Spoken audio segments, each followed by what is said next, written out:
Hello everyone, I am Dr. Eric Morrison. This is 7 Under 3, and I'll be covering trading education, more specifically Forex swing trading, using the TC2000 platform.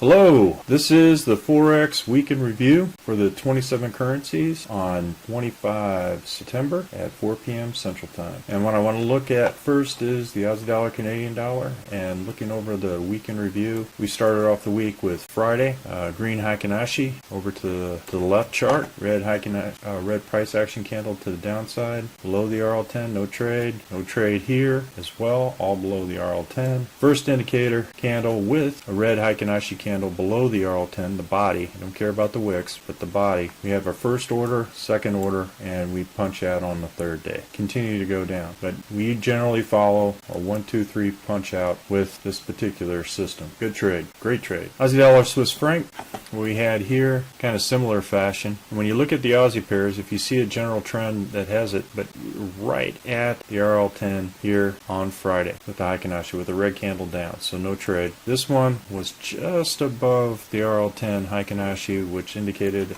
a long, and so we put our stop just below this candle, and we were stopped out the next day. However, on this day, red Heikin-Ashi candle below the RL10, red candle below the RL10 with regular price action, 1, 2, 3 punch out, and it was a phenomenal trade. And look what happened the next following day. Price shot right back up, and if you're in this trade, this would have probably stopped out anybody who had moved their stops here. So with the 1, 2, 3, we protect ourselves from any type of bounce back or snap back in reaction to price action going in one direction. I generally tend to think that this much price action with the Aussie dollar, Swiss franc was a relatively big move by the central bank. It would take billions of dollars to move price in this direction. So what we have here is our initial indicator from the big banks, our second indicator from the hedge fund managers, and then our third indication with everybody else following suit, maybe retail traders or commercial traders. So 1, 2, 3 punch out, and this is what they call the 3 crow candle formation. This right over here is the 3 soldier formation. So 1, 2, 3 punch out, and so you have these phenomenon happening within there with the right momentum set up. You can be pretty profitable as far as trading goes. Aussie dollar, Japanese yen.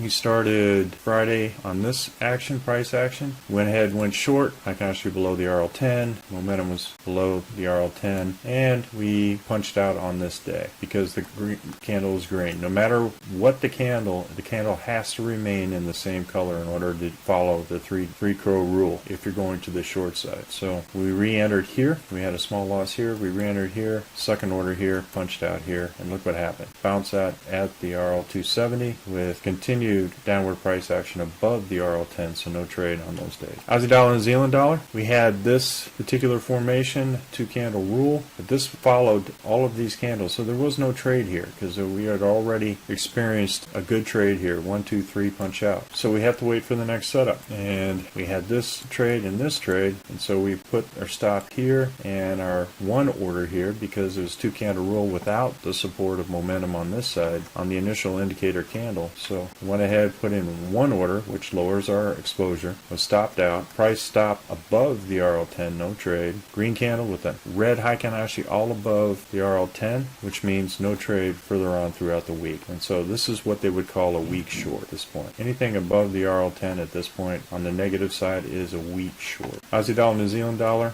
same thing. Green candle, no trade. Green candle above the RL10, but the Heikin-Ashi body was below the RL10, so no trade on that, no long. First short here, second short, third short, and 1, 2, 3 punch out. And look what happened. It bounced up against the RL270, no trade, green candle, we were out, and then the initial setup here be something to consider. We'll see what happens Sunday night when the market opens up. Sunday afternoon when the market opens up, and then Sunday night when the candle forms. With price action here, we'll see if there's continued price action to the downside. But if this was during the week, I would have gone short on this one, and we'll see if price action goes all the way down to the Z3 at this point. Canadian dollar Swiss franc. We had red candle doji, green candle with price action. We went ahead and went long in this particular one with a stop right at the price action here. We were stopped out. Another candle to the downside with the Heikin-Ashi body below the RL10. So though this was a big candle and price continued to go down, we did have the RL90 here. Placed the stop here at the RL10, so if any kind of candle went through, and we were stopped out in this location. We had a red candle here, no trade, green candle with a small loss on there. So we had 1, 2, and 3 losses on this. It was basically consolidating in this area and that kind of thing. So the previous week, as you can see here, we had 1, 2, 3 punch out. But you can get caught in this kind of churn here. But the more you do ruthless risk management to minimize these losses with good stops, according to your risk threshold, you can minimize that risk for each of these trades. Canadian dollar Japanese yen. This was the Friday price action. I went ahead and did a short on the open on Sunday. You have to be careful with shorts on the open because sometimes the spreads get a little wacky, especially if you're like the only trader there. And so normal spreads when everybody is trading are a lot cheaper, but you can go from a 3 pip to a 7 pip spread easily if you're trading on the open. So you have to be careful with that. This was a small gain. As you can see here, price stayed above the RL10, so this is an automatic out for a short. So we did have a small gain, but we went ahead and closed the trade because it closed above the RL10. And then we didn't trade this throughout the rest of the week. Swiss franc Japanese yen. Initial trade here on the open, 2, 3 punch out, and no further trades because of the week short. Everything was above the RL10 at that point, so no further trades with Swiss franc Japanese yen.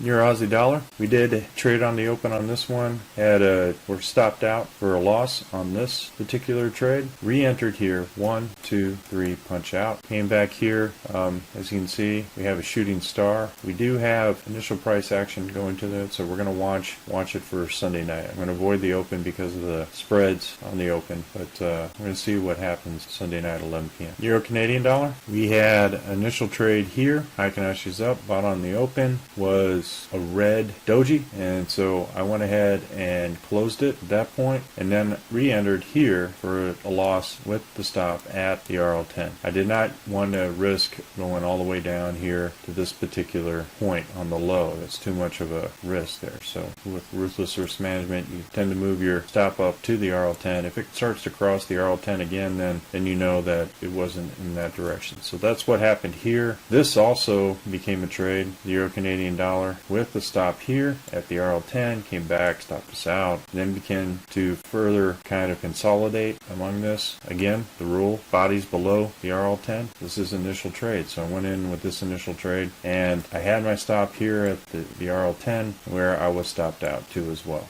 But if you didn't have your stop there, if you had it at the RL30, this was a Friday trade. This was only a one-day trade, so I wanted to make sure I didn't have much risk exposure there, but had a very small gain or a scratch. Euro Swiss franc.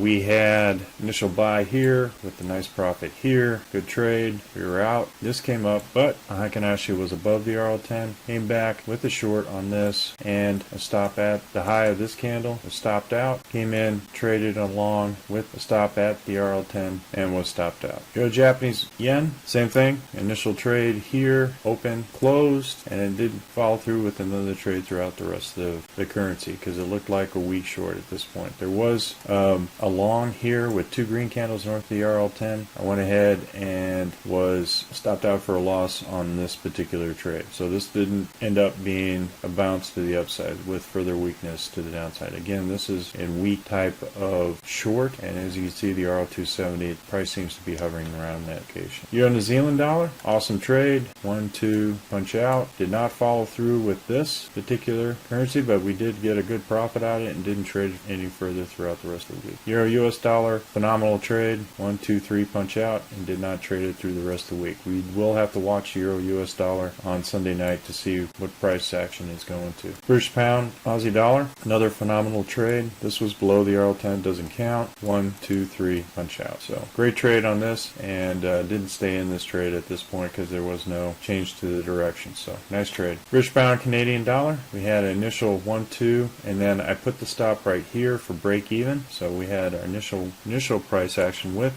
the candle on the British pound Canadian dollar, the body below the RL10, second candle, another order below the RL10, and then I had price at break even here, and it came back to stop me out. So this was a no risk trade, and I didn't get into any other trade after that. As you can see, green Heikin-Ashi, red candle below. Now this is something that we're going to need to watch. You see that the RL10 is below the Heikin-Ashi. This may be an indicator we'll see Sunday night on this. We'll keep a watch on this particular currency for Sunday night. British pound Swiss franc, we had an initial short order, second short order, and was stopped out here. Then we had a first order, and we were stopped out here at the RL10, even though price action continued to go up here. But if you had your stop here or located at the base of the candle, you can handle that risk. I was just trading conservatively, on Friday because we only had 1 day left for trade. This would have been a gain if my stop was down here. So it's all about risk management. What you're willing to handle as far as risk. This could have gone all the way down here to stop me out. So after a great week this week on Friday, I wanted to minimize my risk, and this is what happens.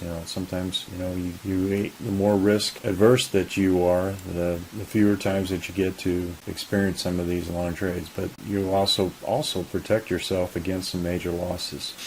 So this was Friday. No trade here. First trade, second trade, and stopped out. And 2 candle rule, and then I was also stopped out here at the RL10. It looked like all the financial analysis understood that there was a lot of liquidity at the RL10. So most of the currencies that were traded on Thursday for Friday close went to the RL10. But this was, if you had your stop at the low of this particular candle, this would have been a gain. British pound New Zealand dollar, fantastic trade. You got 1, 2, punch out. Go here with the green, 1, 2, punch out. Same thing with this trade. This is green, initial loss on the US dollar, 1, 2, punch out. As you can see here, it came right back up against us on the last 2 trades. So no trade. Zealan Canadian dollar, phenomenal trade. Had our initial entry here, second entry here, textbook punch out here, hung around this area, and then no trade here. Zealand Swiss franc, same thing. Beautiful trade. 1, 2, punch out. Price shot back up here on Thursday and Friday, and as you can see here, it's above the RL10 at this point. So we're going to have to watch to see Zealand Swiss franc on Sunday. Zealand Japanese yen, another phenomenal trade. We had Friday, Sunday, and then punch out. However, you had this one, 1, 2, punch out, or 1, 2, punch out. I mean, this was a phenomenal trade. So, but following the rules, we follow the 3 candle rule, right? 2 candles below the RL10 with the red Heikin-Ashi is 1 order. We had 1 order and then punched out on this day. Great trade. Another phenomenal trade, US dollar, very profitable. We had red Heikin-Ashi, no on Friday, no trade. Sunday, no trade because the green Heikin-Ashi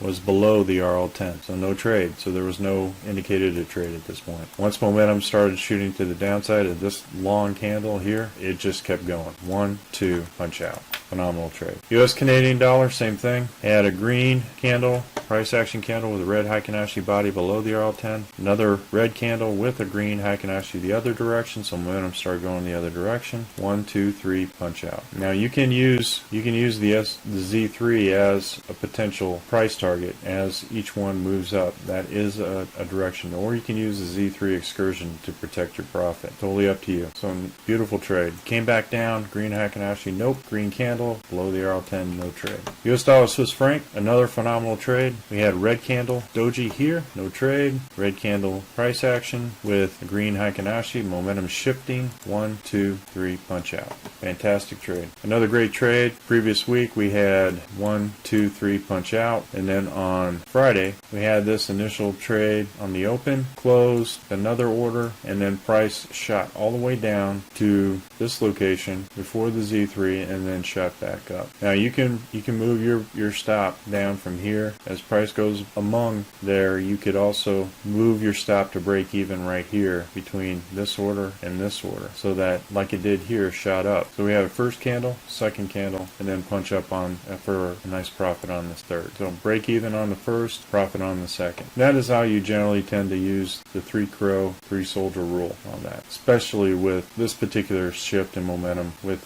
this currency. Great trade. So red candle here, we need to look at Sunday night to see what direction direction this is going to go for this currency. Well, folks, that's all I have for the Forex 27 currency week in review. We are currently conducting a Forex boot camp and a Forex intermediate course. If you're interested, click on the link below. And remember, ruthless risk management. Have a great weekend, everyone, and happy trading. Well, if you like this video, go ahead and hit the like button below and the subscribe button. And if you want more information on TC2000, I have an affiliate link below. If you open up a TC2000 account, you will receive a $25 discount using that link. Thank you for your time.